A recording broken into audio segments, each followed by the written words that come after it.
Bonsoir.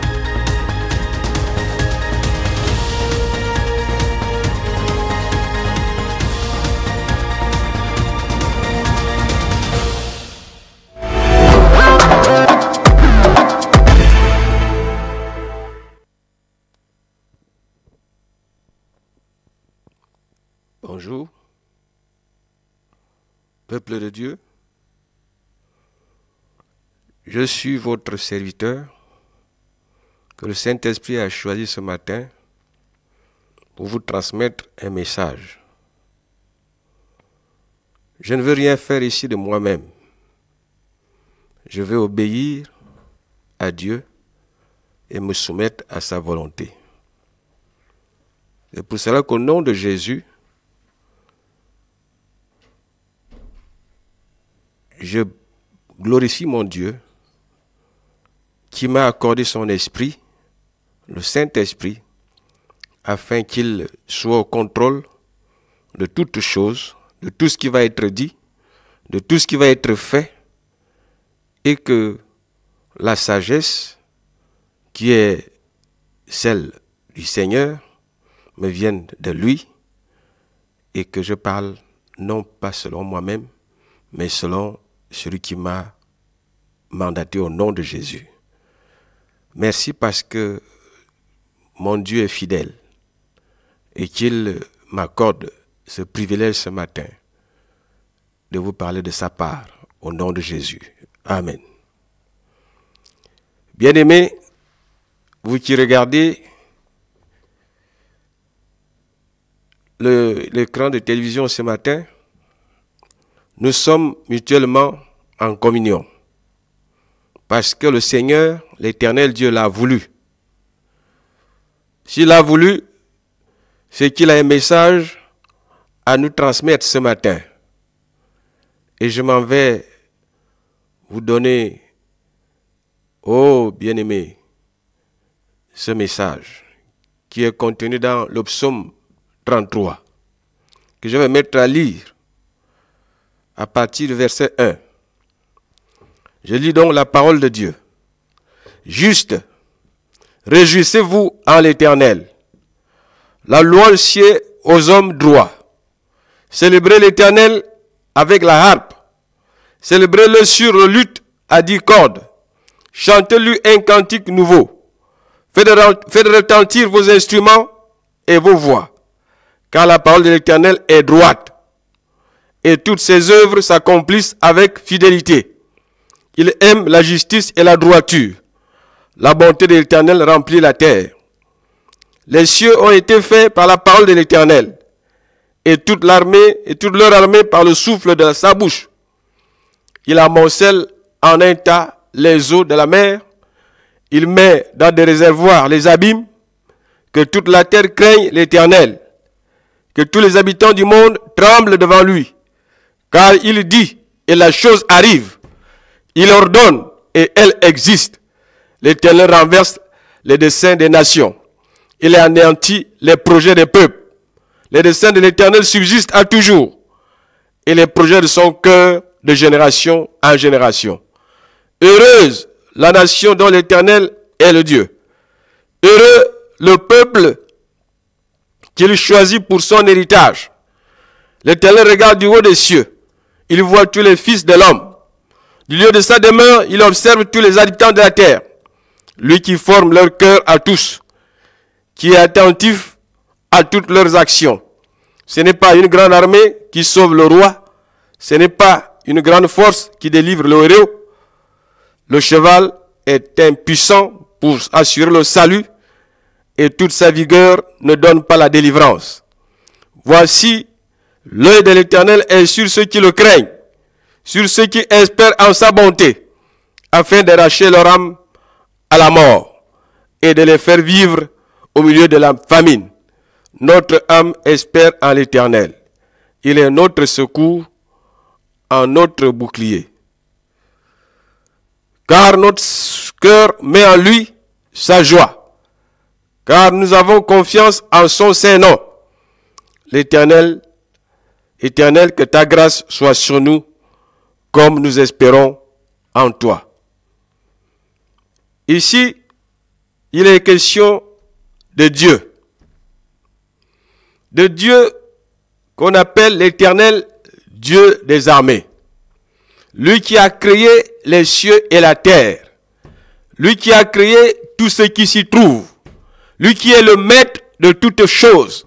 Lui qui est le maître de toute vie. Lui qui est le maître de toute existence. Rien de ce que nous voyons, rien de ce que nous touchons, rien de ce que nous contemplons n'a été fait par quelque autre Dieu que ce soit, si ce n'est par le Dieu Tout-Puissant, le Dieu créateur, l'Éternel Dieu des armées. Ce matin, je voudrais que nous puissions partager ensemble sa pensée. La pensée qu'il a pour toi, la pensée qu'il a pour moi, la pensée qu'il a pour ta maison, la pensée qu'il a pour ta famille, la pensée qu'il a pour ta nation, la pensée qu'il a pour l'univers qui est composé des nations, l'univers qui est composé des continents où habite tout le peuple de la terre. C'est lui qui en est le créateur et c'est lui qui en est le véritable maître. Mais nous devons comprendre que c'est lui qui a manifesté tout cela pour mettre l'homme à gérer et à diriger ces choses. Ce matin, bien-aimé, il est dit dans le premier verset de ce psaume 33, « Juste, réjouissez-vous en l'Éternel, la louange sied aux hommes droits. » Verset 2, « Célébrez l'Éternel avec la harpe, célébrez-le sur le luth à 10 cordes, chantez-lui un cantique nouveau, faites retentir vos instruments et vos voix. » Mais qui est juste? Si ce n'est celui que l'Éternel a justifié au travers de son Fils Jésus-Christ, qui est passé par la croix en prenant sur lui le lourd fardeau de nos péchés. Il a été sacrifié pour que par son sang nous soyons justifiés et que nous soyons trouvés, dignes de nous tenir devant notre Dieu. Ce matin, si tu reconnais que Dieu est ton créateur, si tu reconnais que c'est lui qui peut te rendre juste, quel que soit ce que tu es aujourd'hui, quel que soit ce que tu ressens aujourd'hui, quel que soit ce que tu subis aujourd'hui, sache que il est le seul qui sait te sortir de toute servitude, de tout esclavage, de toute mauvaise vie. Mais tout cela vient de lui. Et tout cela vient de lui parce que il est le seul qui te connaît. Il est le seul qui t'a créé. Il est le seul qui sait la source du mal qui t'empêche de lui être agréable. La source du mal qui t'empêche de t'approcher de lui. La source du mal qui t'empêche de marcher dans sa présence. La source du mal qui t'empêche de parler son langage. Oui, ce matin, il a besoin de toi. Il te connaît parfaitement. Même quel que soit ce que tu souffres, quel que soit ce que tu subis, il est le seul qui peut te libérer. Il est le seul qui peut te délivrer. C'est pour ça qu'il prend les devants. En disant ici, juste, réjouissez-vous en l'Éternel. La louange sied aux hommes droits. Oui, c'est lui qui peut faire de toi un homme droit. C'est lui qui peut faire de toi un homme juste. Ne t'en fais pas. Si tu souffres, ne t'en fais pas. Si tu as trempé ton pied n'importe où, si tu as mis ta tête n'importe où, sache que il est temps de revenir à Dieu. Sache que Dieu est le seul, au travers de son Fils Jésus-Christ, à te sortir de cette situation. Il veut te rendre juste, afin que tu te mettes à le célébrer, afin que tu te mettes à le louer, afin que tu te mettes à marcher dans sa présence, afin que tu te mettes à parler son langage qui est le langage des hommes droits, la sagesse qui vient de l'esprit. Chantez-lui un cantique nouveau, faites retentir vos instruments et vos voix. Oui, il n'y a que celui qui a ressenti la présence de Dieu dans sa vie et a vécu ces innombrables hauts faits et bienfaits qui peut louer Dieu en toute tranquillité, en toute paix, en toute liberté, en tout amour, en toute joie, dans une parfaite disposition de cœur. Dieu a besoin de toi, bien-aimé. S'il a fait la terre, s'il a créé la terre par le souffle de sa bouche, c'est qu'il sait tout faire par le souffle de ta bouche, parce que ce souffle-là est composé de la parole et de l'esprit. La parole, c'est celle qui sort de sa bouche. La parole, c'est celle qui vient impacter ta vie. La parole, c'est celle qui vient manifester sa présence et sa délivrance en toi. Et que le Saint-Esprit, qui est l'Esprit de Dieu, exécute, oui, la délivrance, la guérison. Si tu souffres, si tu es dans un état de faiblesse, il vient te fortifier, il vient te relever, il vient te sortir de toute servitude, de tout esclavage du péché. Car la parole de l'Éternel est droite, et toutes ses œuvres s'accomplissent avec fidélité. Il aime la justice et la droiture. La bonté de l'Éternel remplit la terre. Les cieux ont été faits par la parole de l'Éternel, et toute l'armée par le souffle de sa bouche. Oui, bien-aimé, les cieux que tu contemples, la terre que tu contemples aussi, tout cela a été fait par sa parole. Et toute l'armée que tu vois, l'armée des cieux, l'armée céleste, toute l'humanité que tu vois, telle que toi-même tu es humain, tout cela a été fait par Dieu lui-même. Et c'est sa parole qui a été libérée, qui est sortie de sa bouche. C'est celle qui a donné à l'existence de se manifester. L'existence est composée de la terre, des cieux et de toutes ces créatures que nous pouvons voir, les animaux, les poissons, les oiseaux du ciel et l'humanité que nous formons, l'humanité qui est à son image et selon sa ressemblance. Oui, tout cela est sorti de la bouche de Dieu. Oui, il est le seul qui sait te mettre dans une parfaite disposition de cœur. Il amoncelle en état les eaux de la mer. Il met dans des réservoirs les abîmes. Oui, il te donne de comprendre que tout ce que tu vois, quand tu vois l'étendue de la mer, quand tu vois l'étendue des eaux, quand tu vois les rivières, les fleuves, les grands fleuves, quand tu vois les forêts, quand tu vois le ciel, quand tu vois les collines, quand tu vois les vallées, c'est lui qui a fait tout cela. Il te donne de le comprendre. Il te donne de le réaliser. S'il a déjà fait tout cela, c'est qu'il peut encore faire mieux que ça. Parce qu'il est capable de tout. N'importe quand, n'importe où et n'importe comment. Tout cela vient de son pouvoir. Que toute la terre craigne l'Éternel. Que tous les habitants du monde tremblent devant lui. Car il dit, et la chose arrive. Il ordonne, et elle existe. L'Éternel renverse les desseins des nations. Il anéantit les projets des peuples. Oui, il n'y a que lui. Tu dois réaliser qu'il y a un Dieu.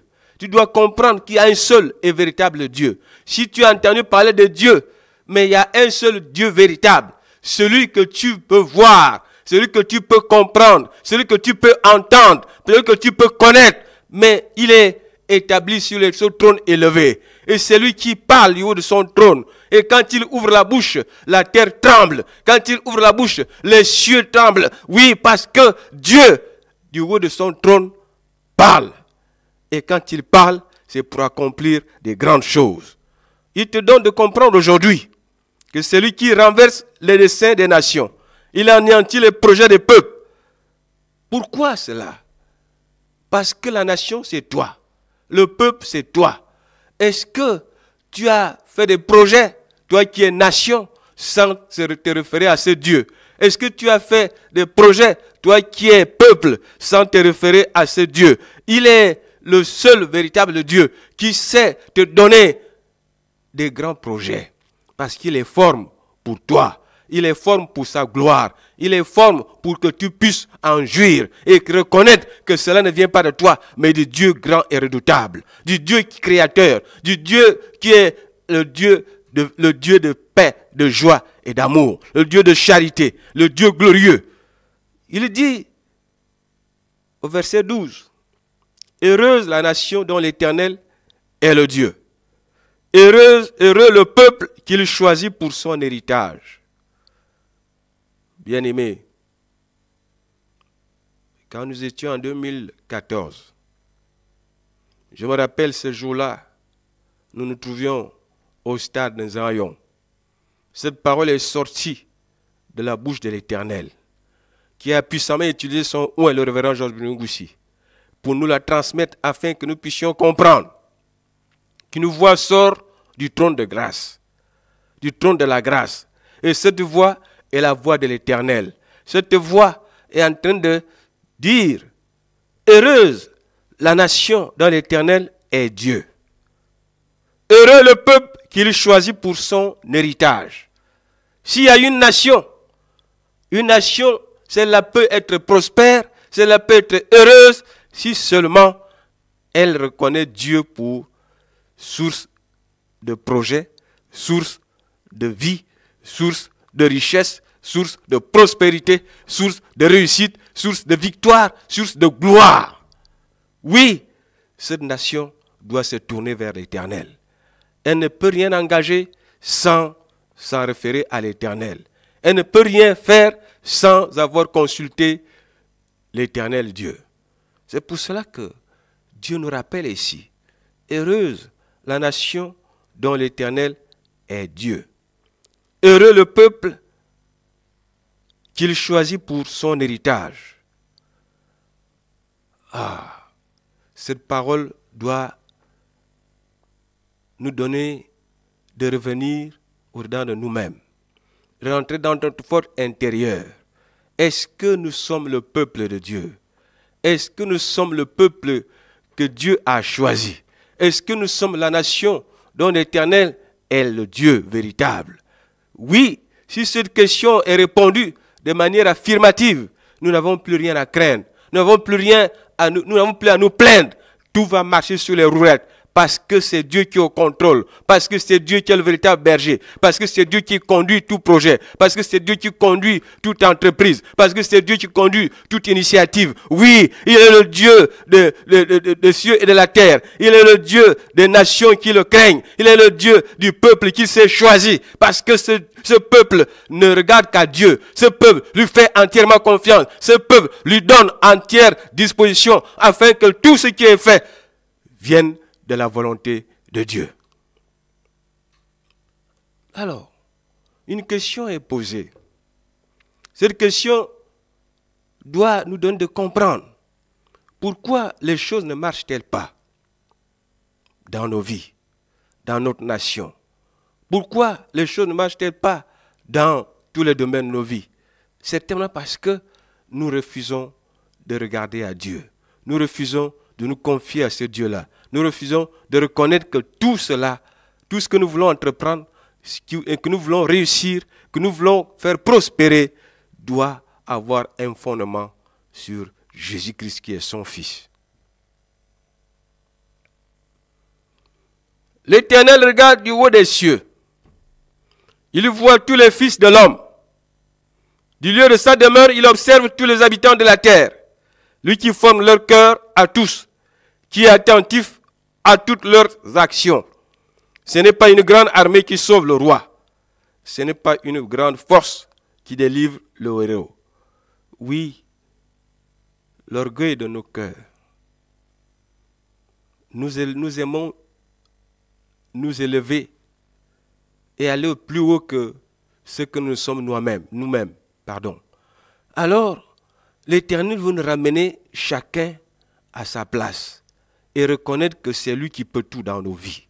Et reconnaître que nous devons tout fonder sur sa parole.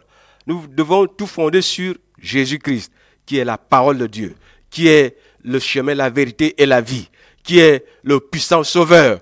Et c'est ce Jésus-Christ qui nous a suscités pour que par lui, nous puissions mieux le connaître, mieux le comprendre, mieux pratiquer sa parole et mieux être entretenu par son esprit, le Saint-Esprit. Parce que par le Saint-Esprit, nous comprenons le langage de Dieu. Parce que par le Saint-Esprit, nous marchons dans la vérité de Dieu. Parce que par le Saint-Esprit, nous marchons dans la justice de Dieu. Parce que par le Saint-Esprit, nous reconnaissons que le péché qui est devant nous, qui est en face de nous, ne nous fera que du mal. Parce que si nous sommes libres aujourd'hui, c'est Jésus, par son sang, par sa parole qui nous a sortis de l'esclavage du péché, qui nous a délivrés de la puissance du péché, de la puissance de l'enfer, et nous a donné d'être libres. Mais c'est une étape que chacun nous doit franchir.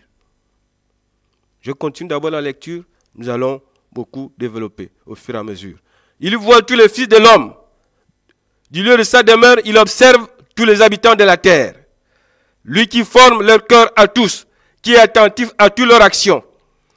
Ce n'est pas une grande armée qui sauve le roi. Ce n'est pas une grande force qui délivre le héros. Le cheval est impuissant pour assurer le salut. Et toute sa vigueur ne donne pas la délivrance. Voici l'œil de l'Éternel est sur ceux qui le craignent, sur ceux qui espèrent en sa bonté, afin d'arracher leur âme à la mort et de les faire vivre au milieu de la famine. Notre âme espère en l'Éternel. Il est notre secours et notre bouclier. Notre cœur, car notre cœur met en lui sa joie, car nous avons confiance en son saint nom. Éternel, que ta grâce soit sur nous, comme nous espérons en toi. Quelqu'un que je peux appeler croyant, que je peux appeler chrétien, s'il est réellement, qui se consacre à Dieu et à sa parole, c'est lui qui peut parler comme nous venons de le lire. C'est lui qui peut donner cette assurance à Dieu. C'est lui qui peut donner cette confiance à Dieu. Pourquoi? Parce qu'il sait qu'il s'engage, qu'il s'est engagé. Et qu'il sait pourquoi qu'il s'est engagé. Pourquoi il s'est engagé? Il s'est engagé parce qu'il a vu ce que Dieu a fait pour lui, au travers de son Fils Jésus-Christ.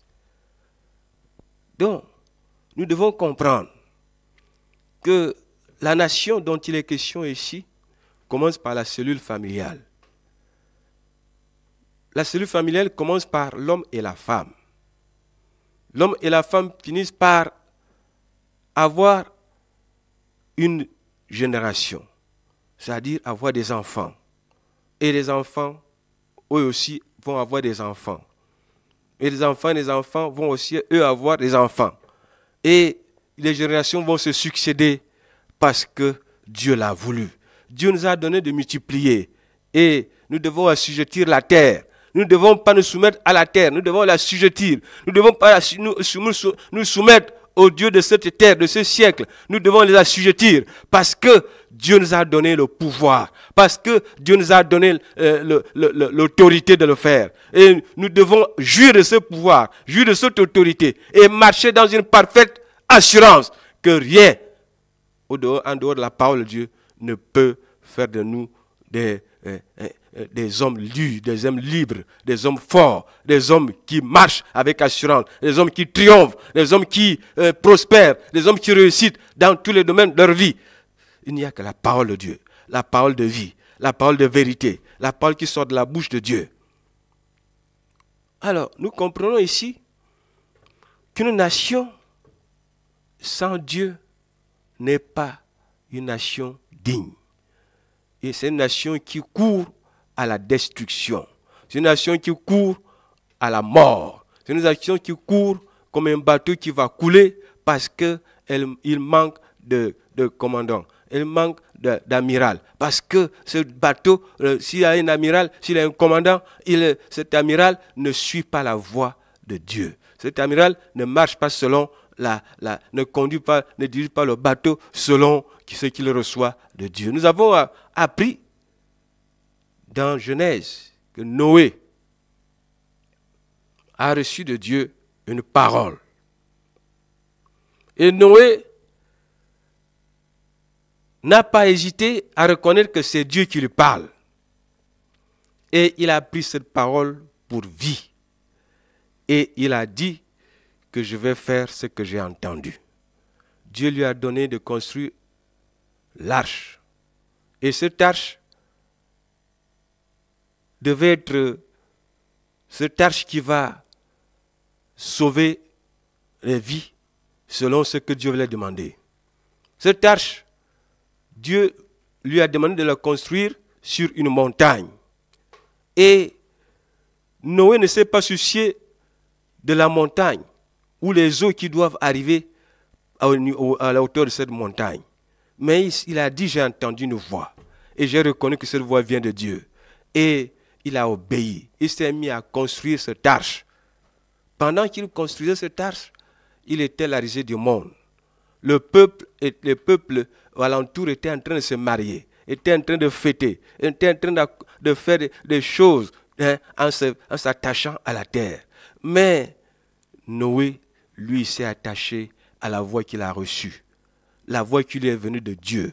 La voix qui lui est venue de l'Éternel Dieu. Il a continué à bâtir l'arche jusqu'à ce qu'il a terminé. Quand il a terminé, Dieu lui a dit qu'il doit faire entrer lui, sa femme, ses fils et les femmes de ses fils. Et ensuite, il devait aussi faire entrer les animaux pères, toutes les espèces, oui, les animaux pères, les reptiles, les moutons, les éléphants, ainsi de suite, jusqu'aux escargots, jusqu'aux tortues.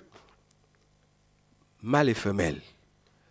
Et Noé a été patient jusqu'à obéir, jusqu'à supporter. Il a été persévérant jusqu'à la fin. Jusqu'à ce que tout ce que Dieu lui a demandé de faire, il a obéi jusqu'à la lettre. Et au dernier moment, il a fait entrer tous les derniers animaux qui sont venus pour entrer dans l'arche. C'est à partir de cet instant que Noé, après avoir obéi, qu'il a commencé à vivre la gloire de l'Éternel.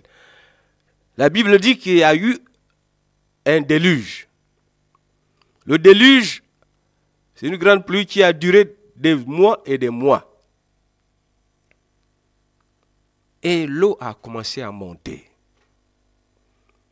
L'eau a commencé à monter jusqu'aux genoux, jusqu'à la tête, jusqu'au-dessus de la tête, jusqu'au-dessus des montagnes, jusqu'au-dessus des cimes des arbres.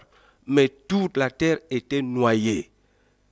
Et toute l'humanité qui n'est pas entrée dans l'arche a été coulée dans l'eau. Et toute l'humanité a été décimée. Il n'est resté que Noé et tous ceux qui sont, que Dieu avait demandé qu'ils soient avec lui dans l'arche. Donc nous comprenons ici que si Noé a pu sauver ce peuple, c'est-à-dire ils étaient 8, et ensuite tous les animaux qui étaient mâles et femelles, c'est qu'il a écouté la voix, c'est qu'il a été sensible à ce qu'il a reçu de Dieu. Il ne s'est pas détourné un seul instant de la voix de Dieu. Il ne s'est pas détourné un seul instant de la parole qu'il a reçue, parce qu'il a reconnu que c'est Dieu qui lui a parlé et que ce que Dieu dit, nous devons obéir pour vivre son accomplissement. Nous devons nous atteler à le faire parce que Dieu veille et Dieu nous conduit chaque jour, Dieu nous fortifie chaque jour afin que ce qu'il nous a commandé de faire puisse être fait selon sa volonté, puisse être fait selon son plan. Et il veille à ce que tous les détails du plan soient respectés parce que l'obéissance est ce qui nous donne à Dieu de te faire suivre, de te faire respecter tous les détails du plan qui t'a lui-même révélé au nom de Jésus. Donc nous devons comprendre que rien ne doit se faire au hasard, que rien ne doit se faire par vaine vanité d'homme, rien ne doit se faire par vain orgueil, rien ne doit se faire par vaine volonté d'homme. Mais nous devons nous attacher à la volonté de Dieu. Nous devons rechercher la volonté de celui qui nous a appelés à sa grâce, la volonté de celui qui nous a donné Jésus-Christ. Nous devons comprendre que personne n'est juste, que personne n'est parfait, mais c'est ce Dieu qui nous rend juste, et ce Dieu qui nous rend parfait, si seulement nous nous attachons à lui. C'est pour cela que je m'avais vous rappeler ceci. Dans le livre de Josué, au chapitre 2, le Seigneur étant informé que Jéricho s'est détourné de sa voie. Jéricho s'est mis à faire ce qu'il veut. Et Jéricho était déjà entré dans l'abomination, dans la désolation, dans l'immoralité, dans toutes les mauvaises choses qui mettent Dieu en colère. Et la prostitution était allée à un niveau qu'on ne peut plus qualifier. Oui, la prostitution était allée dans son comble. Et dans cette ville de Jéricho, vivait une certaine Rahab, qui avait une famille. Il avait certainement un père, elle avait certainement une mère, elle avait certainement des frères et des sœurs, des neveux, des fils. Oui, elle était prostituée. Alors, le Seigneur a résolu donc de détruire Jéricho. Et pour cela qu'il a envoyé des espions pour visiter et explorer la ville de Jéricho.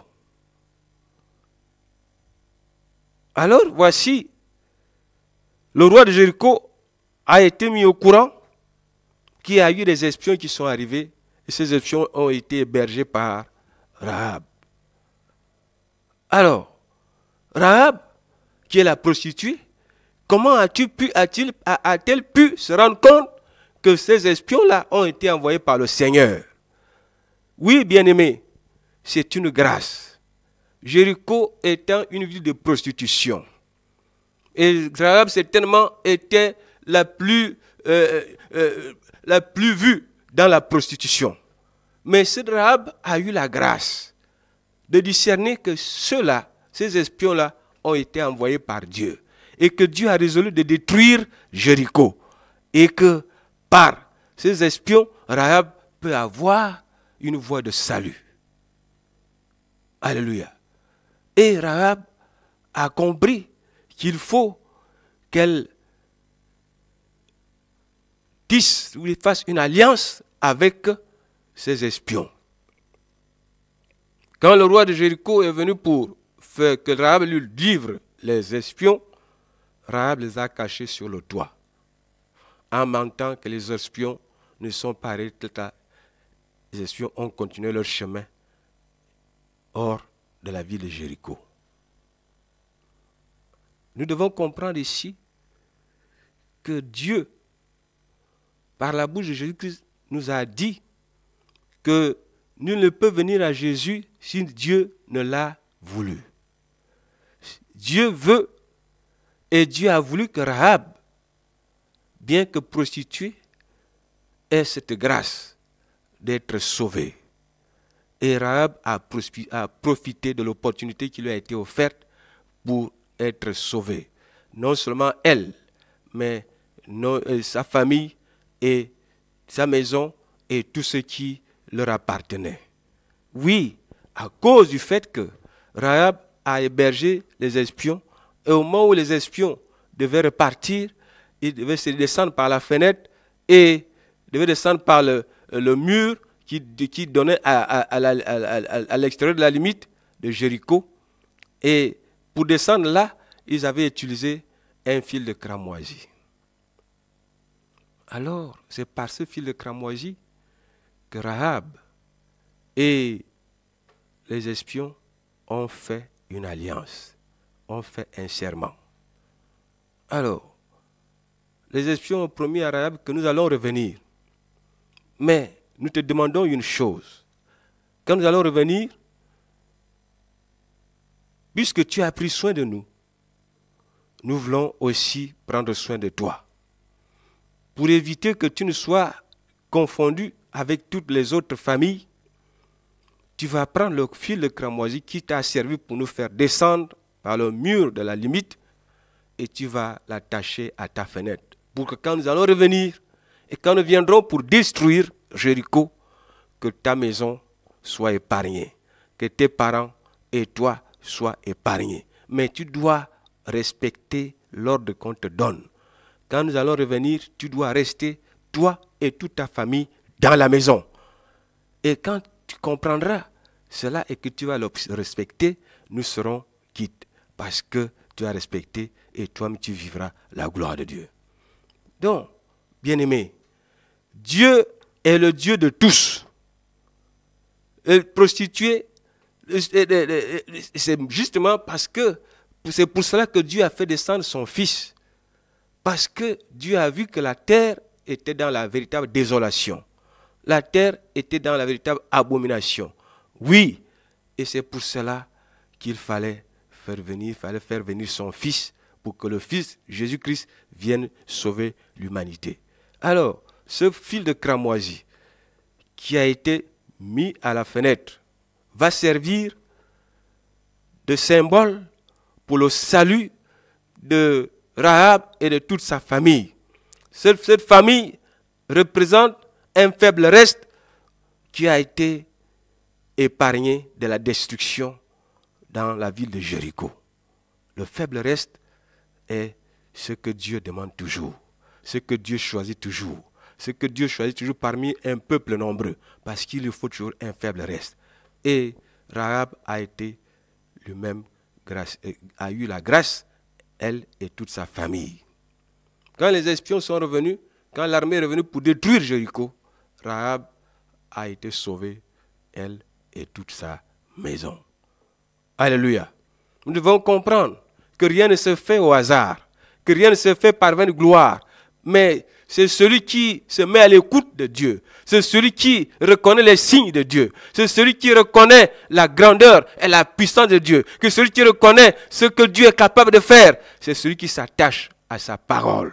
C'est celui qui regarde à Dieu avec confiance. C'est celui qui fixe ses regards sur Jésus. C'est celui qui lève ses mains vers ce Jésus. C'est celui qui lève son cœur vers ce Dieu-là. Afin que Dieu, qui le connaît parfaitement, afin que Dieu, qui connaît ses faiblesses, ses manquements, ses insuffisances, ses incapacités, ses infirmités, ce Dieu vienne se manifester puissamment dans sa vie. Ce Dieu vienne se manifester puissamment dans ses projets, ses entreprises, dans sa maison, dans sa famille.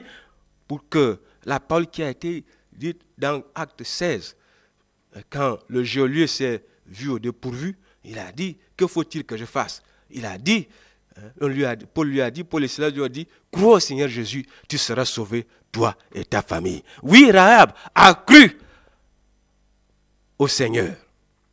Il s'est détourné de la prostitution. Il n'a plus fait confiance à la prostitution. Et tout d'un coup, son cœur a basculé parce qu'il a vu la gloire de Dieu se manifester, parce qu'il a vu la gloire de Dieu passer. Oui, il a saisi. Il a dit non, cette gloire ne va pas passer. Cette gloire ne doit pas passer à côté de ma maison. Je dois la saisir. Et il a saisi. Et elle en a profité. Elle a trouvé la vie. Non seulement elle, mais toute sa maison, toute sa famille. Donc, nous devons comprendre ici que le fil de cramoisi là représente le sang de Jésus. Le fil de cramoisi là représente Jésus-Christ lui-même. Il y a encore une autre histoire qui est importante pour nous parce que nous sommes issus de cela. Israël était un esclave en Égypte. Israël était soumis à de durs travaux, d'esclavage, de servitude. Il ne pouvait pas s'en départir parce que l'Égypte le serait par l'étau et il ne pouvait pas être libre. Mais le cri d'Israël est arrivé à Dieu. Et Dieu a suscité Moïse pour délivrer Israël. Et Dieu a endurci le cœur de Pharaon pour que Moïse comprenne que toute œuvre de Dieu, tout plan de Dieu, toute volonté de Dieu doit être épuisée jusqu'au bout pour comprendre combien Dieu est puissant. Et que Moïse ne dise pas que si Israël a été délivré, c'est par ça, mais non. Moïse devait comprendre la grandeur de ce Dieu. Moïse devait comprendre la puissance de ce Dieu. Moïse devait comprendre l'élévation de ce Dieu, parce que ce Dieu est capable de tout. Il a endurci le cœur de Pharaon. Mais au moment où Moïse se sentait dans l'impossibilité, il se disait, mais pourquoi ce Dieu m'a envoyé? J'ai tout essayé. Pourtant, j'ai vu des miracles, j'ai vu des plaies se multiplier. Mais nous sommes presque à la fin, où nous sommes à l'épuisement. Est-ce que quelque chose va se passer par là? C'est là où Dieu a manifesté sa gloire. C'est là où Dieu a donné à Moïse de comprendre que c'est Dieu qui est Dieu. Que c'est Dieu qui est Dieu. Que c'est Dieu qui est tout-puissant. Ce Dieu a suscité du milieu du peuple de Dieu, d'Israël. Il a dit dans Exode 12, au verset 12, que vous devez tuer un agneau d'un an, vous devez l'égorger, l'immoler. Et vous allez le manger par famille. Et cet agneau qui va être mangé doit être rôti. Et le peuple a respecté. Mais qu'est-ce qui devait être spécial dans cette affaire? Cette communion-là, c'est-à-dire le pain qu'ils vont manger, ils vont sortir de ce pain le sang. Ils vont soutirer de ce pain le sang de l'agneau, le sang. Et c'est ce sang qu'ils vont oindre les linteaux et les poteaux de leur maison. Mais ce sang va permettre à l'ange de la mort qui va arriver pour détruire, de voir le sang et d'épargner toutes les maisons qui ont le sang de l'agneau, le sang de Jésus. Et les maisons qui n'ont pas le sang de l'agneau, qui n'ont pas le sang de Jésus sur leurs linteaux, sur leurs poteaux, l'exterminateur, l'ange de la mort va frapper les premiers-nés de chaque maison, de chaque famille, oui, hein, du premier, du roi jusqu'au dernier habitant de l'Égypte, jusqu'aux animaux. Alors, nous devons comprendre ici que nous avons une part à jouer dans toutes ces choses.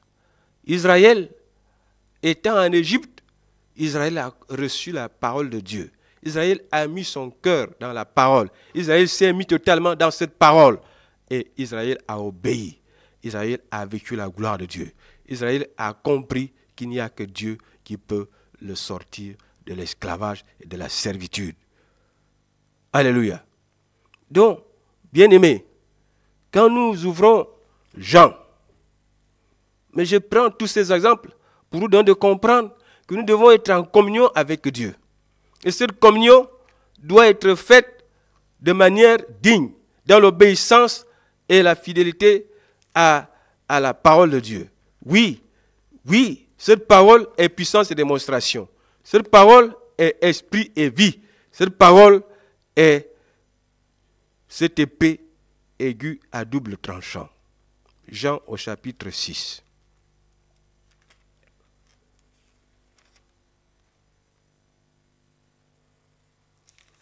Nous lisons au verset 53.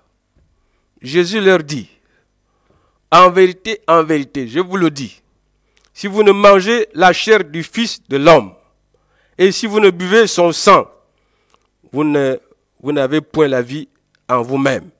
Celui qui mange ma chair et qui boit mon sang a la vie éternelle, et je le ressusciterai au dernier jour.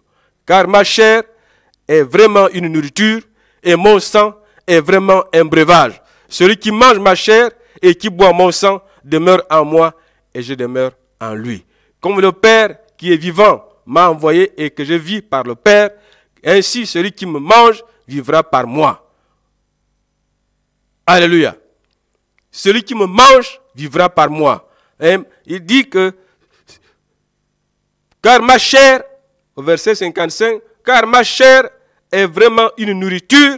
Oui, ils ont mangé la chair, ils ont mangé l'agneau, car mon sang est vraiment un breuvage. Ils ont bu le sang de Jésus. Et c'est ce sang qu'ils ont aussi mis sur les linteaux de porte. Ce sang est, quand tu le bois, quand tu manges la chair, il n'est plus sur le linteau de porte, il est maintenant il devient un signe sur ton front, un signe sur toi, quand tu es dans une nation, quel que soit ce que tu vis. Si tu as la marque du sang de Jésus-Christ, tu as bu le sang de Jésus-Christ, tu as mangé de sa chair, oui, le signe est sur ton front, le signe est sur toi. Oui, c'est vrai que, oui, dans notre camp là-bas, il y a aussi un signe que nous reconnaissons. Ce signe, et nous a dénoncé dans l'Apocalypse, ce signe est sur le front, lui aussi, ce signe est sur la main, c'est le signe de la bête et l'image de la bête. Oui, nous avons deux camps, et les deux camps sont distincts. Oui, ces deux camps sont diamétralement opposés, et ces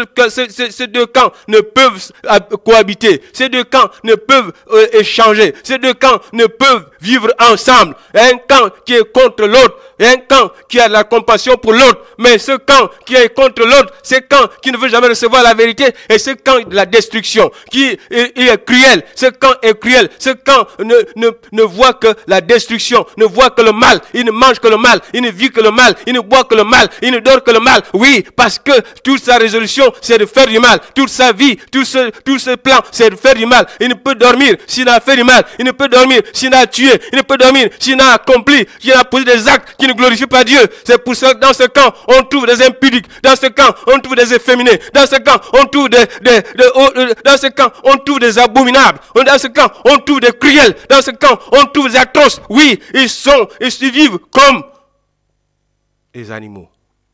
Parce qu'ils n'ont plus le sens de la vie.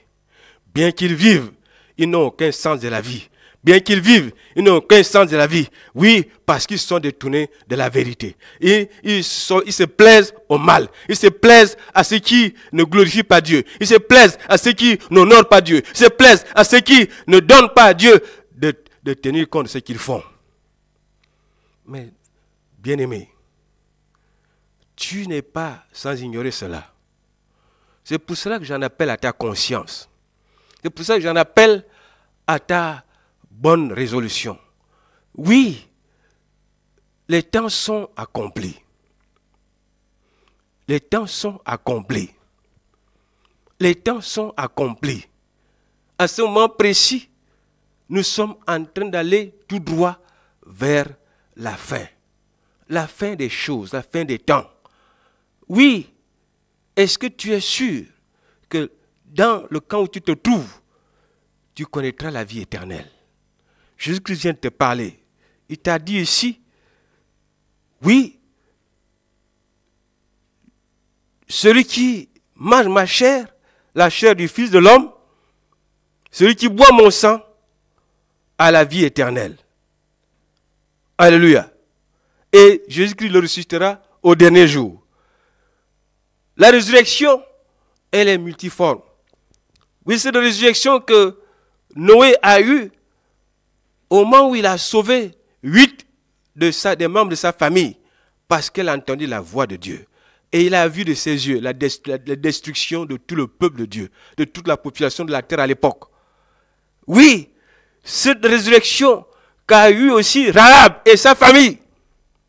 Au moment où elle a vu de ses yeux la destruction de Jéricho. Parce que simplement, Rahab a communié avec Jésus-Christ. Parce que simplement, Noé a communié avec Dieu. Parce que simplement, les Israélites en Égypte ont communié avec Dieu. Ils ont vu la gloire de Dieu. Ils ont vu la gloire de Dieu. Ils ont vécu la gloire de Dieu. Et ils ont eu le salut par le sang de Jésus. Par le pain qu'ils ont mangé.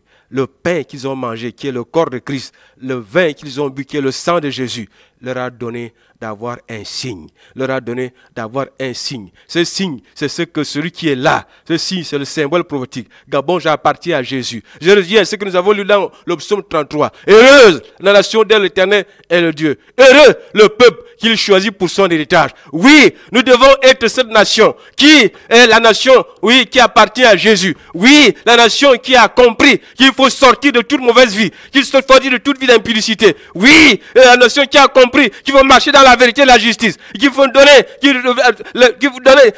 la justice au peuple.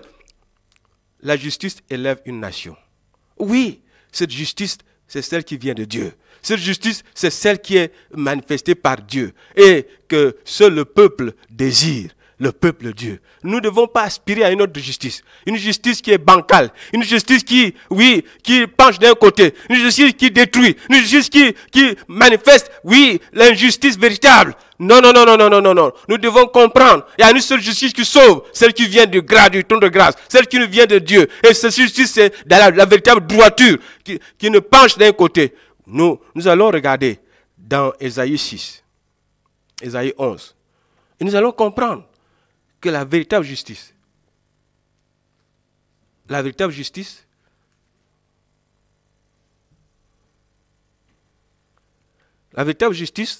alléluia, est celle qui vient de Dieu. Dans Ésaïe 11, je vais dire de comprendre ce que Dieu veut de nous. Ésaïe au chapitre 11.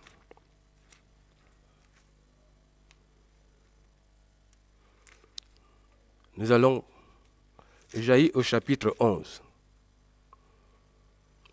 Puis un rameau sortira, je lis à partir du premier verset. Un rameau sortira du tronc d'Ésaïe, et un rejeton naîtra de ses racines. L'Esprit de l'Éternel reposera sur lui, l'esprit de sagesse et d'intelligence, esprit de conseil et de force, esprit de connaissance et de crainte de l'Éternel. Il respirera la crainte de l'Éternel. Il ne jugera point sur l'apparence. Il ne prononcera point sur un ouï-dire, mais il jugera les pauvres avec équité. Et il prononcera avec droiture sur les malheureux de la terre. Il frappera la terre de sa parole comme d'une verge, et de souffle de ses lèvres, il fera mourir les méchants. La justice sera la ceinture de ses flancs, et la fidélité la ceinture de ses reins. La justice sera la ceinture des flancs de Jésus. Si Jésus-Christ nous a sauvés par sa mort et sa résurrection, mais nous aussi, nous devons être ses imitateurs. Oui, comme la justice est la ceinture des flancs de Jésus et la fidélité la ceinture de ses reins, nous devons aussi revêtir cette même ceinture afin que la justice soit aussi notre ceinture, la ceinture de nos flancs. Et que soit aussi la ceinture de nos reins. Oui, nous devons marcher sur les voies de Jésus-Christ notre Seigneur. C'est ça qui vaut la communion. C'est ça qui vaut le sang de Jésus. C'est ça qui vaut, oui, la communion avec lui. La communion qui se manifeste quand nous mangeons, nous partageons le pain avec lui. Quand nous buvons de son sang et que nous triomphons de toute injustice, de tout mensonge, de toute hypocrisie, de toute abomination, de toute mauvaise vie. Oui, c'est seulement cette justice qui vient habiter en nous, qui nous donne de triompher. Nous devons comprendre que dans 1 Corinthiens 6, la Bible nous dit au verset 19 que nous sommes le temple de Dieu. Et nous devons marcher selon Dieu. Et quand Dieu vit en nous, nous sommes son habitation. Et quand nous sommes son habitation, ce n'est plus nous qui vivons, mais c'est Dieu qui vit au travers de nous. Et si nous faisons des choses, si nous accomplissons des choses, nous ne les accomplissons plus selon notre volonté. Nous les accomplissons selon la volonté de Dieu. Et ce n'est plus notre plan. Le plan qui vient de notre volonté qui s'accomplit, c'est le plan qui vient de la volonté de Dieu qui s'accomplit dans nos vies. Parce que ce n'est plus nous qui vivons, mais c'est Dieu qui vit en nous. C'est Christ qui vit en nous. Et nous triomphons par ce Christ qui nous fortifie au nom de Jésus. Bien-aimés, il est mieux de communier avec Jésus-Christ. Parce qu'à partir de maintenant que tu t'es libéré à Jésus, tu t'es donné à Jésus-Christ, que tu as communié avec lui en mangeant sa chair, en buvant son sang, son signe est déjà sur ton front. Tu deviens un être spécial. Tu n'es plus à confondre. Tu ne peux plus être emporté par n'importe quel vent de doctrine. Parce que sa vérité est manifestée en toi. Parce que sa vérité est manifeste en toi. Parce que sa vérité demeure en toi. Parce que sa vérité se manifeste au travers de toi.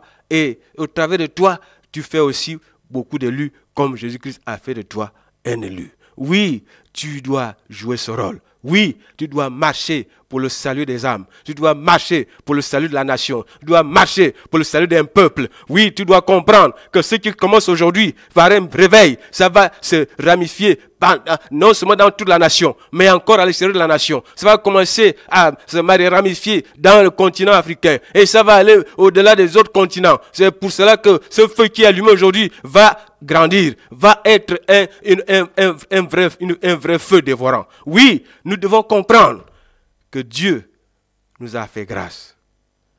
Et c'est pour cela que nous devons demeurer dans cette assurance.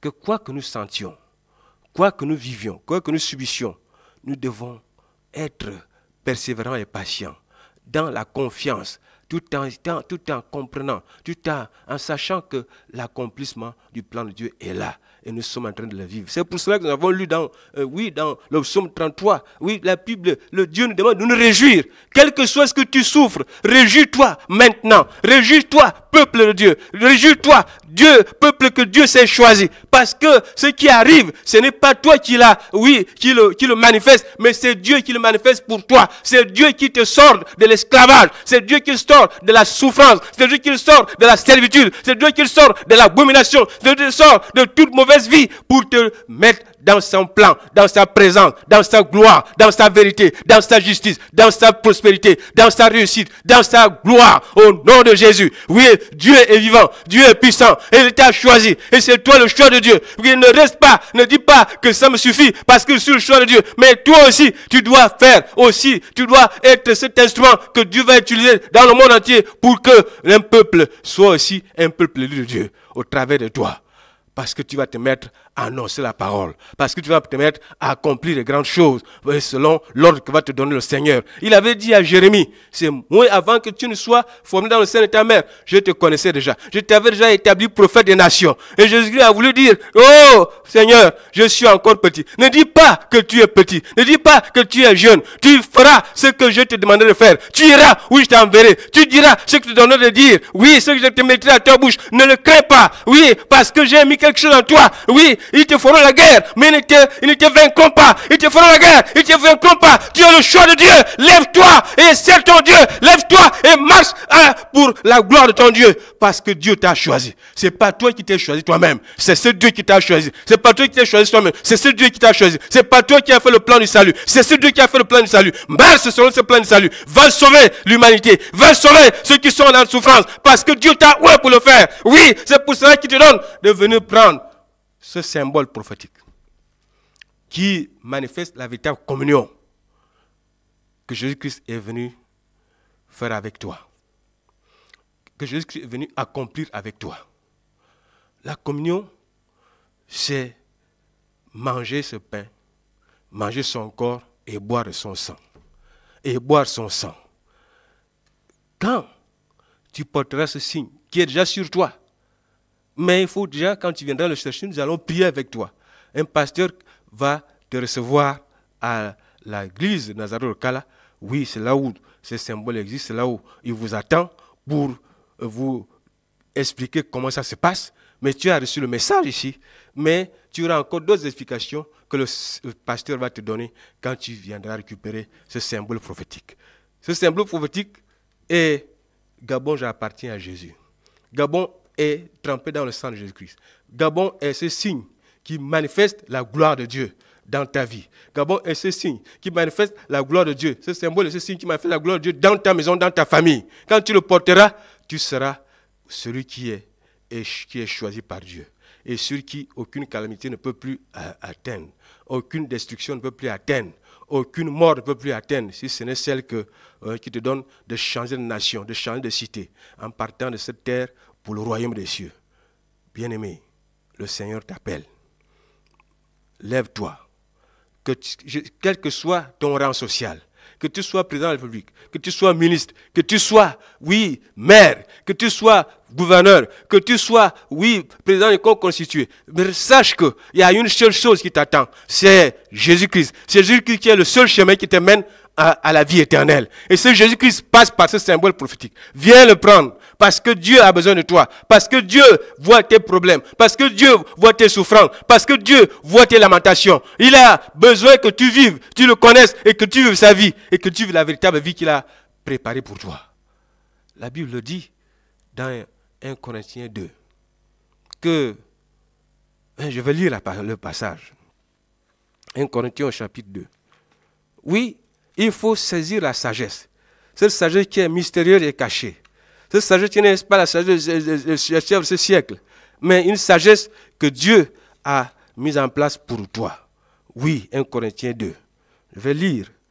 Oui, nous prêchons la sagesse de Dieu, mystérieuse et cachée, que Dieu avant le siècle avait destinée pour notre gloire. Sagesse qu'aucun des chefs de ce siècle n'a connue. Car s'ils l'eussent connu, ils n'auraient pas crucifié le Seigneur de gloire. Mais comme il est écrit, ce sont des choses que l'œil n'a point vues, que l'oreille n'a point entendues, qui ne sont point montées au cœur de l'homme, des choses que Dieu a préparées pour ceux qui l'aiment. Dieu nous a les révélées par l'Esprit. Oui, bien-aimé, le Seigneur t'appelle. Lève-toi et donne-lui ta vie. Lève-toi et libère-toi de toute occupation, de tout fardeau, parce que c'est lui qui est capable de porter le fardeau qui pèse sur toi. Viens le déposer à ses pieds. Ce fardeau qui t'empêche de vivre librement. Ce fardeau qui t'empêche de marcher tout droit. Ce fardeau qui t'empêche de parler le véritable langage. Viens, il pèse sur toi, mais il ne pèsera pas sur Jésus-Christ. Jésus-Christ est capable de le porter. Mais lui, il va faire un échange. Il te donnera son fardeau léger, afin que tu puisses vivre librement avec lui. Vivre dans la vérité et la justice avec lui. Et connaître la véritable vie qu'il a manifestée pour toi. Merci parce que tu es fidèle. Merci parce que tu as compris. Merci parce que maintenant même, tu vas donner ta vie à Jésus-Christ. Nous avons terminé. C'est pour cela que le rendez-vous est pris, comme je l'ai dit, à l'église de Nazareth au Kala, pour toi qui as compris le bien fondé de ce symbole prophétique. Pour toi qui as compris le bien fondé de la communion avec Jésus-Christ. Pour toi qui as compris comment tu dois maintenant partager ce pain et boire ce vin avec Jésus-Christ et communier avec lui et connaître la vie éternelle. Merci parce que tu as compris. Merci parce que le Saint-Esprit t'a donné de reconnaître combien l'amour de Dieu pour toi n'a rien de pareil. Père, je te loue maintenant. Père, je t'exalte. Père, je te dis merci. Père, je te dis honneur et louange à toi. Toi qui as donné à ce peuple de te comprendre. Toi qui as donné à ce peuple de recevoir la parole de vie. Cette parole qui a été libérée ce matin.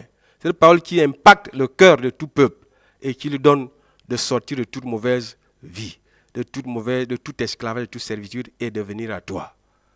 Seigneur, je te prie maintenant d'ouvrir tes bras d'amour. D'ouvrir tes bras d'amour et recevoir tout ce qui va venir à toi. Tous ceux qui vont courir recevoir ces symboles prophétiques. Tous ceux qui vont courir vers toi pour te demander, oh Dieu, de communier avec toi. Merci parce que tu es fidèle. Merci parce que ton nom est grand. Reçois ici, Seigneur, l'honneur, la louange, la majesté, la souveraineté, la sainteté, l'excellence, ô Dieu qui règne au ciel des siècles, au nom de Jésus. Amen. Au nom de Jésus, tu seras guéri.